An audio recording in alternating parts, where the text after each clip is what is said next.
Pripun kabarin iki Mas? Alhamdulillah saya. Alhamdulillah ya. Nggih. Oh alah. Iku wonten acara napa nih ngelempak-ngelempak nih?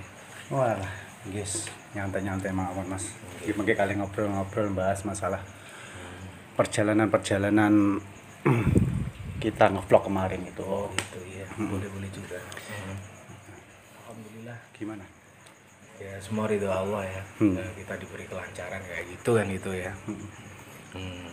Dan sekarang itu ya kita coba ya sambil apa itu ya teman-teman Gembolo Geni gitu loh ya. Kan kemarin kan kita ngevlog ya kan. Di situ itu masalah perjalanannya alhamdulillah seru banget kan gitu ya. Sampai ngos-ngosan istilahnya. Tapi walhasil waduh pas di atasnya itu bisa lihat kota, bisa lihat apa ya kayak pegunungan-pegunungan itu jadi hati itu ikut adem Mas gitu loh iya. Terus pengalamannya sampai sendiri gimana Mas? Ya kalau pengalaman saya sendiri sih kemarin cukup waktu berangkatnya cukup ngos-ngosan juga. Soalnya perjalanannya memang ya harus mendaki trap demi trap ada seribuan tangga lebih ya. Ya. Dan gitu kan kita waktu ke sana itu juga waktu pas siang. Karena kita sebenarnya sih pengen ambil malam. Cuma kondisi di sana itu kita harus survei dulu kan. Ada pencahayaan atau enggak, terus kondisi jalannya seperti apa.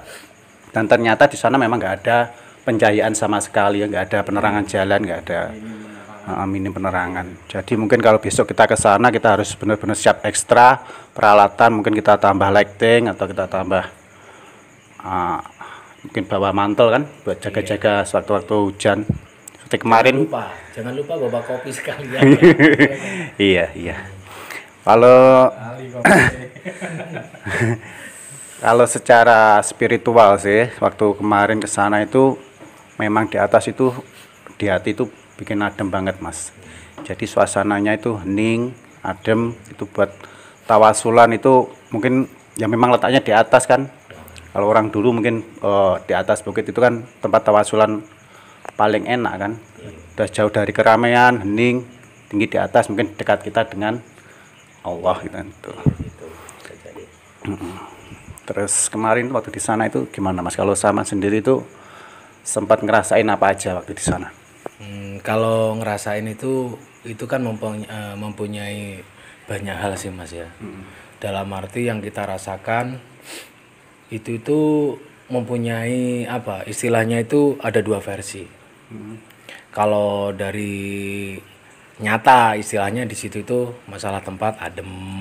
Masalahnya kan di gunung kan gitu ya kan. Tapi kalau masalah lainnya kayak gitu ya di situ itu ya insya Allah emang enak. Emang enak. Makanya kan banyak orang-orang yang ke situ. Bahwasannya kalau menurut warga sekitar itu di situ itu juga kan ya emang banyak orang yang riadoh atau orang yang intinya itu ke situ ziarah gitu Mas.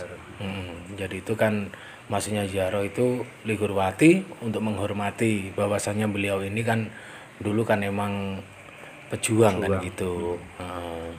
Terus dari situ kayak dari ziarah-ziarah orang-orang kayak gitu akhirnya terus di situ itu kan doanya kan terus mengalir.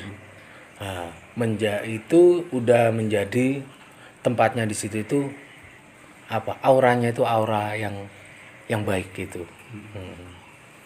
Ya mungkin kan ya Mas Diki ini malah lebih dulu kesananya ketimbang kita, ya kan? Dari pengalamannya dulu itu dia itu gimana gitu. Ya jadi kemarin itu sebenarnya kita mau ajak Mas Diki, ya, kan tapi karena yang kita mau kasih sebagai penunjuk jalan gitu ya. Dan ternyata Mas Dikinya juga repot, tapi beliau sudah ke sana sebelum kita sebenarnya. Nah waktu ke sana itu gimana Mas? Pengalaman jenengan itu ada apa Mas waktu ke sana itu? Kalau saya waktu ke sana itu ya memang perjalanannya agak berat lah. Soalnya kan naik tangga itu cuma. Tapi kalau setelah di atas itu bisa apa ya? terbayarkan semuanya. Terbayarkan bisa mendapat ketenangan. Ya. Suasananya sejuk terus bikin enak lah intinya. Kalau dari pengalaman yang lain Mas, maksudnya itu pengalaman kayak kan kadang itu kalau kita itu ke tempat kayak gitu dengan niatan yang baik, insya Allah kita tuh kan mendapatkan kebaikan kan gitu. Kayak istilahnya orang zaman dahulu kayak mbah-mbah kita biasanya itu kan mempunyai ilmu tenger lek ngarani wong Jawa ya lah. Biasanya kalau tenger itu bagus, tapi kalau tenger-tenger itu kan yang kurang bagus kan gitu ya. Tenger-tenger bahwasanya kan ada patokannya dua kan, itu kan tenger-tenger namanya. Itu gimana Mas? Gimana ya kalau di situ intinya ini apa ya, untuk mencari ketenangan atau kita tawasulan, ibaratnya lebih apa ya, lebih enak lah, lebih hening, lebih tenang intinya gitu. Kalau tenger-tenger ya enggak, belum pernah ya. Kalau menurut dari maksudnya itu dari cerita-cerita rakyat itu gimana Mas? Kalau dari narasumber intinya kalau dunia spiritual ya katanya ya di situ ada apa ya, sebuah jubah sama anu itu ya, katanya narasumbernya seperti itu.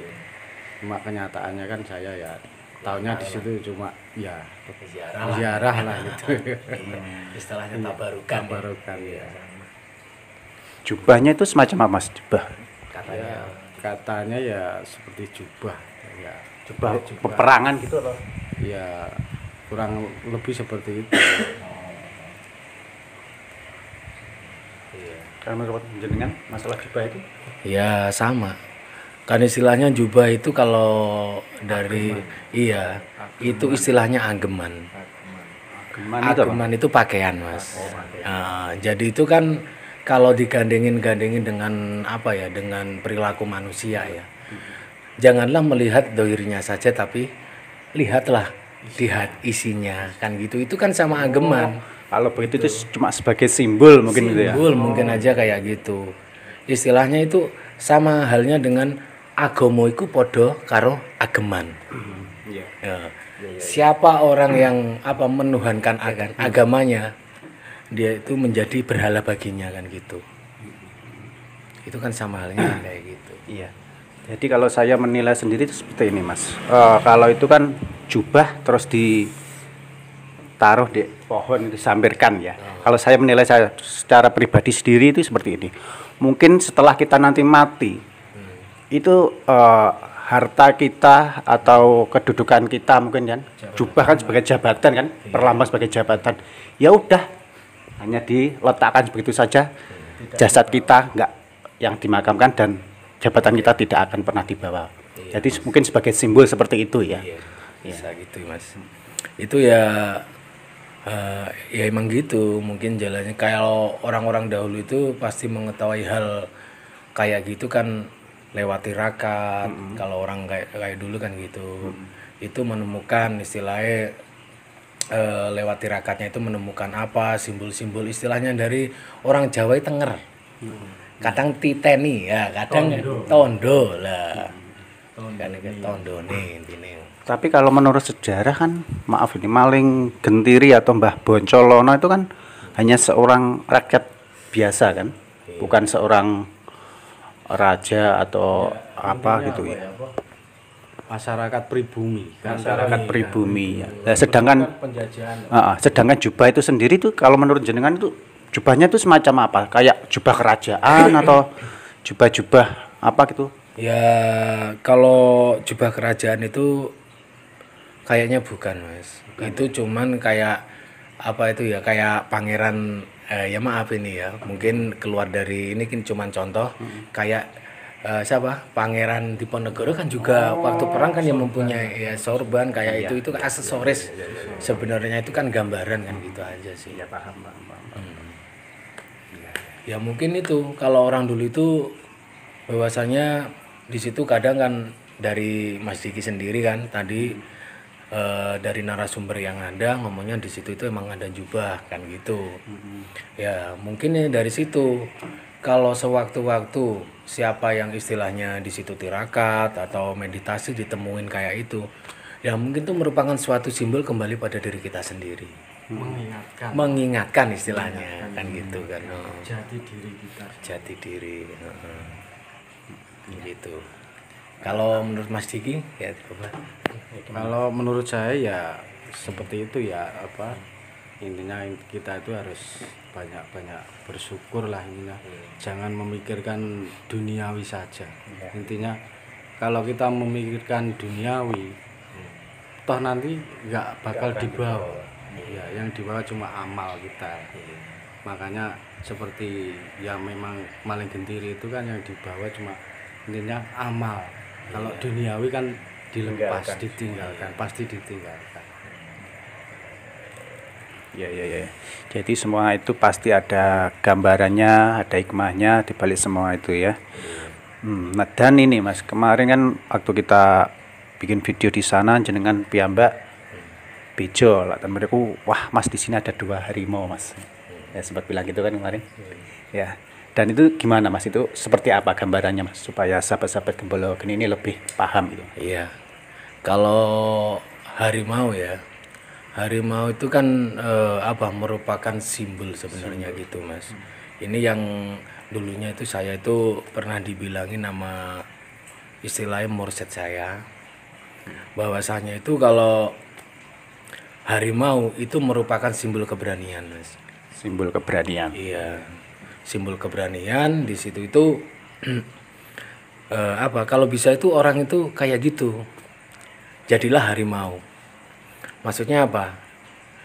Walaupun kamu itu diem, istilahnya, tapi kalau kamu itu ada masalah apapun, kamu itu harus berani, intinya untuk menyelesaikan gitu. Bertanggung jawab gitu. Bertanggung jawab lah intinya kayak gitu. Itu kan merupakan simbol. Dan juga ada simbol kan ular naga kayak gitu. Kalau naga itu identik dengan kekuasaan Mas ya. Kekuasaan, kewibawaan kayak gitu.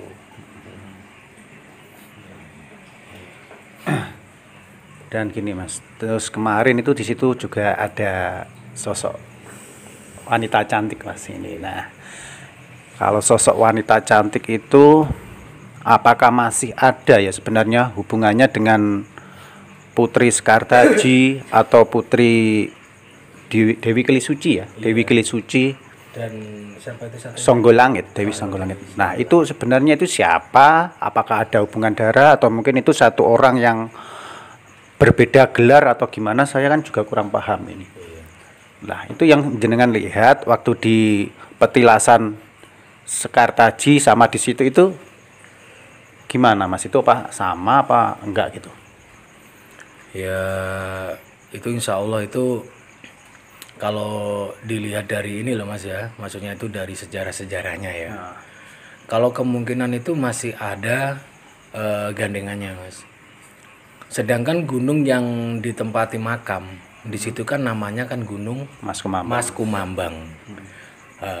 Pada zaman dahulu kala di situ itu kan pas posisinya itu siapa Dewi Sekartaji mau dipinang sama siapa? Puto Lucoyo Ya itu kan ya mau dia itu dinikahin, cuman ada syaratnya kan gitu. Syaratnya apa? Kukusan itu dibolong ya, yang ujungnya itu kan dibolong. Terus disuruh ngisi sampai penuh emas kan gitu kan. Nah, bahwasanya apa bisa kalau gitu. Terus akhirnya dari situ itu itu jadi gunung. Nama gunung Mas Kumambang gitu. Dan di sebelah situ kan juga ada gua Gua Selomangkleng. Itu kan konon katanya kan juga tempatnya istirahatnya Dewi Sekartaji ya Mas Diki ya. Sekartaji. Kalau itu gua itu istilahnya buat apa ya? Buat semedi. Intinya apa ya? Menyendiri. Dalam arti menyendirikan diri untuk mendekatkan diri kepada Yang Maha Kuasa. Kan kalau nama Sekartaji itu kan berarti dari sekar. Sekar itu kan bunga. Ya, kalau taji itu kan jalu. Ya, berarti kan bunga yang memiliki jalu atau duri. Intinya seorang perempuan yang bisa melindungi dirinya. Ya, makanya kalau julukan Songgolangit, intinya orang yang yang dekat dengan Tuhan, intinya yang bisa mendekatkan dengan Tuhan, makanya dijuluki Songgolangit. Kalau menurut saya 3 nama itu ya satu orang. Iya, satu orang. Iya, iya. Nah, itu kalau memang menurut kita mungkin kita memang belajarnya kan bukan dari sejarah secara langsung kan, kita dari mitos, kita cari logika kan, seperti itu tapi besok untuk lebih jelasnya kita akan coba nyari narasumber. Mungkin kita akan tanya ke ahli sejarah, insya Allah kita masih punya satu ahli sejarah yang bisa diugemi juga Mas ya. Dia seorang guru sejarah, juga guru besar, juga penunggu juru kunci di sebuah petilasan Sendang Kamandanu, yaitu Mbah Suratin Mas ya. Insya Allah untuk episode selanjutnya kita akan ke sana, kita akan coba-coba kuak sebenarnya siapa Dewi Sekartaji, Dewi Kili Suci sama Songgolangit itu satu orang atau beda orang, kita akan tanya. Jadi kita bisa bandingkan. Menurut mitos itu seperti ini, dan menurut sejarah itu seperti ini. Untuk sementara kita dari mitos dulu aja ya, dari mitos warga-warga sekitar, dari cerita dari mulut ke mulut itu seperti ini. Nanti kalau kita telusuri lebih jauh itu sangat indah sebenarnya, ceritanya sangat panjang sampai akhirnya sampai ada ditemukannya kesenian Reok Ponorogo juga kan ada hubungannya dengan nah, itu sungguh bener deh. Wah, harus kita gali terus nanti juga mungkin ada Lembu Suro, Maiso Suro, itu apa ada juga kisahnya gitu. Kita akan telusuri dan kita akan coba, nanti kita akan ekspor ke sana, mungkin kita akan ke petilasan di Gunung Kelut ya Mas ya. Kita coba nanti ya. Makanya sahabat Gembala Geni jangan lupa subscribe ya, biar terus ngikutin channel kita ini. Insya Allah kedepannya kita akan lebih belajar supaya channel kita ini bisa lebih maju gitu dan lebih bermanfaat gitu ya. Bisa lebih bermanfaat. Nah itu saya itu yang belum tahu itu kan nama gua itu kan ya. Kalau gua itu kan namanya Selo Mangkleng di situ ya. Kalau Selo itu kan watu, artinya menurut Jawa ya kan gitu. Tapi Mangkleng itu apa Mas? Kalau Mangkleng itu apa ya?